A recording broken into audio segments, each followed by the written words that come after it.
Jembatan Musi 6 Kota Palembang akhirnya diresmikan oleh Gubernur Sumatera Selatan Herman Deru pada Rabu malam 30 Desember 2020. Agar tak terbentuk klaster COVID-19, kegiatan ini pun digelar secara virtual live streaming. Dalam sambutannya, Gubernur Sumatera Selatan Herman Deru mengatakan jembatan Musi 6 ini akan membantu memecah kemacetan di Palembang. Diketahui lalu lintas Kota Palembang saat ini semakin hari semakin padat. Sebagai solusi untuk mengurai kemacetan, dibangunlah jembatan Musi 6 ini. Ditambahkannya, ketahanan jembatan yang memiliki panjang 925 meter ini dapat bertahan hingga 50 tahun ke depan, sehingga pemeliharaan berkesinambungan perlu dilakukan. Pihaknya pun mengharapkan agar masyarakat Kota Palembang dapat menjaga keindahan jembatan ini dengan tidak merusak elemen yang ada di jembatan tersebut.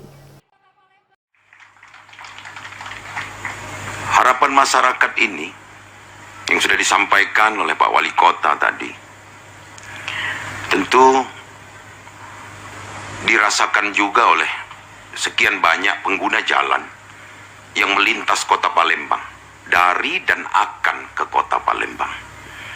Menjadi alternatif mengurai lalu lintas yang semakin hari semakin padat.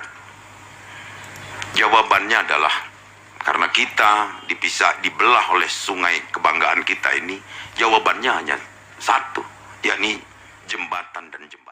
Kita akan saksikan bersama 3. Kita berikan tepuk tangan semuanya, Bapak Ibu semua. Baik, terima kasih. Tim Liputan Sriwijaya TV.